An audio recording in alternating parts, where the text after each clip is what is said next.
नमस्कार।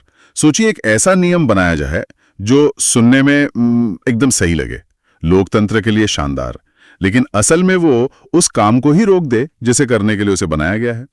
आज हम हरियाणा के पंचायती राज सिस्टम में हुए एक ऐसे ही बड़े बदलाव की तह तक चलेंगे।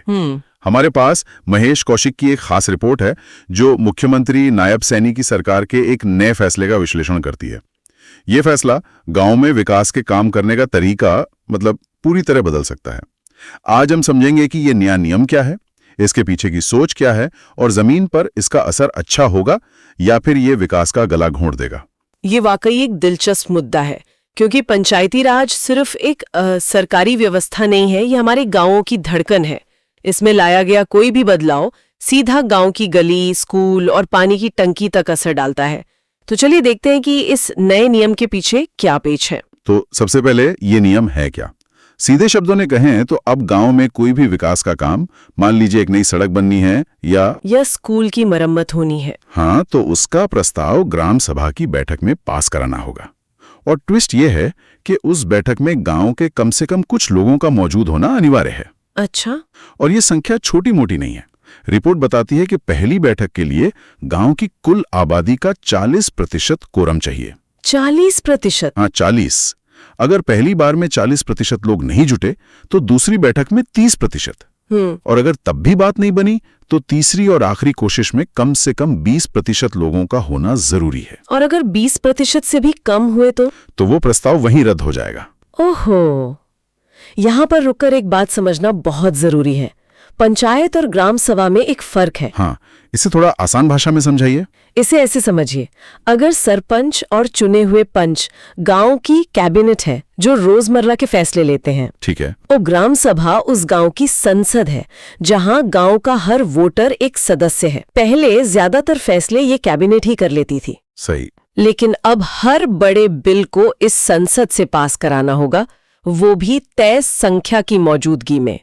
मतलब शक्ति कुछ लोगों के हाथ से निकलकर सबके पास जा रही है। कम से कम कागज पर तो यही लग रहा है। बिल्कुल। और सरकार का तर्क भी यही है।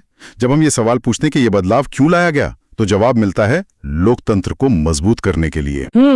सरकार का कहना है कि इससे विकास के कामों में पारदर्शिता आएगी, जवाबदेही बढ़ेगी और आम लोगों की सीधी भागीदारी सुनिश्चित होगी। हाँ, और ये भागीदारी वाला लोकतंत्र यानी पार्टिसिपेटरी डेमोक्रेसी का एक क्लासिक उदाहरण है। अच्छा। ये वो विचार है जिसमें जनता सिर्फ हर 5 साल में वोट देकर चुप नहीं हो जाती, बल्कि वो हर बड़े फैसले में सीधे तौर पर शामिल होती है। जैसे कोई उदाहरण है इसका? सोचिए, जैसे स्विट्जरलैंड में लोग राष्ट्रीय मुद्दों पर सीधे वोट करते हैं।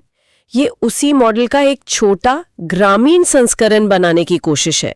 विचार बहुत अच्छा है कि गांव का विकास कैसा हो, ये सरपंच नहीं बल्कि पूरा गांव मिलकर तय करे। ठीक है, तो सुनने में तो ये सब बहुत क्रांतिकारी और अच्छा लग रहा है। ज्यादा लोगों की भागीदारी, ज्यादा पारदर्शिता, इसमें गलत क्या हो सकता है? लेकिन रिपोर्ट जब जमीनी हकीकत की परतें खोलती है तो कहानी पूरी तरह पलट जाती है। यहीं पर आदर्श और हकीकत का टकराव शुरू होता है।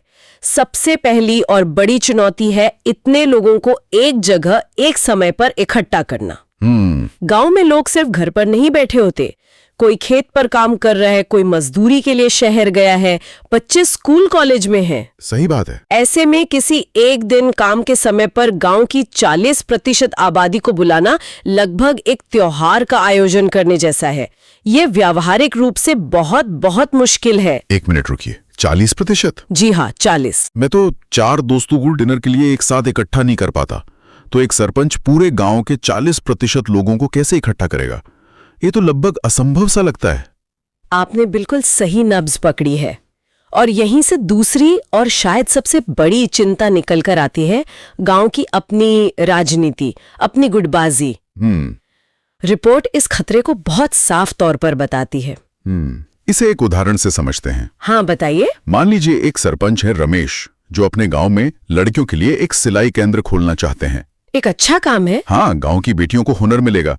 इसके लिए उन्हें ग्राम सभा से प्रस्ताव पास कराना है और 40% कोरम चाहिए। ठीक है। अब गांव में एक विरोधी गुट भी है जिसके नेता हैं सुरेश। सुरेश नहीं चाहते कि इस अच्छे काम का श्रेय रमेश को मिले, क्योंकि अगले चुनाव में रमेश मजबूत हो जाएंगे। ये तो होता ही है। अब सुरेश को क्या करना है? उन्हें बस अपने 50-60 समर्थक परिवारों को यह कहना है कि कोई भी बैठक में मत जाना। बस हो गया काम। कोरम कभी पूरा ही नहीं होगा। मतलब रमेश बैठक पे बैठक बुलाते रहेंगे और सिलाई केंद्र का अच्छा विचार राजनीति की भेंट चढ़ जाएगा। मतलब ये नियम विकास कराने का साधन कम और विकास रोकने का हथियार ज्यादा आसानी से बन सकता है। बिल्कुल। हर बैठक विकास पर चर्चा की जगह सरपंच के लिए एक शक्ति प्रदर्शन या फ्लोर टेस्ट बन जाएगी। बिल्कुल। और सोचिए सरपंच पर दबाव कितना होगा। रिपोर्ट में ये भी बताया गया है कि हाजिरी की जांच डिजिटल डेटा के जरिए होगी ताकि कोई हेरफेर ना हो। अच्छा, तो टेक्नोलॉजी का भी इस्तेमाल है। हाँ, इससे पारदर्शिता तो बढ़ेगी, लेकिन सरपंच और सरकारी कर्मचारियों पर प्रशासनिक बोझ भी बढ़ जाएगा। बार बार बैठकें बुलाना, लोगों को सूचित करना, उनकी हाजिरी दर्ज करना, इस सब में समय, पैसा और ऊर्जा तीनों बर्बाद होंगे। हाँ, और विकास का मूल मुद्दा तो कहीं पीछे ही छूट जाएगा। यहाँ एक और दिलचस्प सवाल उठता है, क्या ये नियम अनजाने में सरपंच की भूमिका को ही बदल रहा है? मतलब? पहले सरपंच एक तरह का चीफ एग्जीक्यूटिव ऑफिसर या प्रशासक होता था, जिसका काम था काम करवाना। अब क्या वो एक कंसेंसस बिल्डर या जनमत निर्माता बन जाएगा, जिसका मुख्य काम सिर्फ लोगों को मनाना और इकट्ठा करना रह जाएगा? ये एक बहुत गहरी बात है।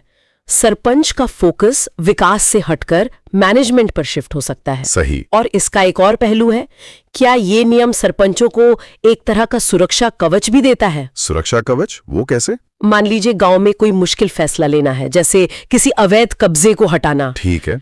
अब सरपंच आसानी से कह सकता है, मैं क्या करूं, ग्राम सभा की बैठक में कोरम ही पूरा नहीं हुआ, इसलिए प्रस्ताव पास नहीं हो सका। अरे वाह! यानी जवाबदेही बढ़ने की जगह जवाबदेही से बचने का एक रास्ता भी खुल सकता है। मतलब जिस पारदर्शिता और जवाबदेही के लिए ये नियम लाया गया, ये उसी के खिलाफ भी काम कर सकता है। ये तो सोचा ही नहीं था। तो किसी और राज्य में भी ऐसा कोई मॉडल है?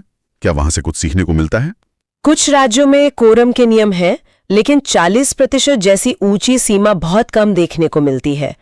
ज्यादातर जगहों पर यह 10 से 20% के बीच होता है। अच्छा। राजस्थान में भी बैठकों और भागीदारी पर जोर दिया गया है, लेकिन वहां सामाजिक अंकेक्षण मतलब सोशल ऑडिट जैसे तरीकों पर ज्यादा फोकस है, न कि हर प्रस्ताव को इतनी बड़ी भीड़ से पास कराने पर। हरियाणा का यह कदम अपनी कठोरता के कारण अनोखा है। ये एक तरह का बड़ा प्रयोग है जिसके नतीजे अप्रत्याशित हो सकते हैं। तो अगर इस नियम में इतनी सारी व्यवहारिक दिक्कतें हैं, तो क्या इसे बेहतर बनाने का कोई तरीका हो सकता है? बेशक विचार किया जा सकता है। रिपोर्ट सीधे तौर पर समाधान नहीं बताती, लेकिन कुछ संभावनाएं निकलती हैं। जैसे कि? जैसे कोरम को कुल आबादी की जगह कुल परिवारों की संख्या पर आधारित किया जा सकता है। शायद हर परिवार से एक सदस्य की उपस्थिति को गिना जाए। इससे संख्या थोड़ी व्यवहारिक हो सकती है। ये एक अच्छा सुझाव है। या फिर अलग अलग तरह के कामों के लिए अलग अलग कोरम तय किया जा सकता है। मतलब एक छोटे नाले की सफाई के लिए शायद 40% की जरूरत न हो, लेकिन अगर गांव की जमीन बेचने जैसा बड़ा फैसला है तो वहां ज्यादा भागीदारी जरूरी हो सकती है। तो कुल मिलाकर हम कहाँ पहुंचते हैं? इस रिपोर्ट का सार क्या है? सार ये है कि ये एक नेक इरादे से बनाया गया नियम है जो जमीनी हकीकत की परीक्षा में फेल हो सकता है। दो धारी तलवार जैसा। बिल्कुल। ये लोकतंत्र को कागज पर मजबूत करता है, लेकिन जमीन पर विकास की प्रक्रिया को बेहद जटिल और धीमा बना सकता है। ये इस उम्मीद पर आधारित है कि गांव के सभी लोग राजनीतिक मतभेदों से ऊपर उठकर विकास के लिए एक साथ आएंगे, जबकि असलियत अक्सर इसके ठीक उलट होती है। सही। तो हमने देखा कि कैसे हरियाणा सरकार का ये फैसला एक दोराहे पर खड़ा है। एक तरफ लोकतंत्र को सीधे लोगों के हाथ में देने का मजबूत वादा है, तो दूसरी तरफ राजनीतिक खिंचतान में विकास के पहिए के थम जाने का गहरा खतरा। और ये हमें एक बड़े और गहरे सवाल पर लाकर छोड़ देता है, जो इस रिपोर्ट के विश्लेषण से उभरता है। क्या सवाल? क्या हम एक आदर्श लोकतांत्रिक व्यवस्था बनाने की कोशिश में एक ऐसी प्रक्रिया बना रहे हैं जो काम ही ना कर पाए? क्या ये नियम सच में गांव में लोकतांत्रिक चेतना को जगाएगा, या फिर ये सरपंचों को लाचार और विकास को ठप करके लोगों का लोकतंत्र पर से भरोसा और कम कर देगा? इसका जवाब शायद आने वाला वक्त ही देगा।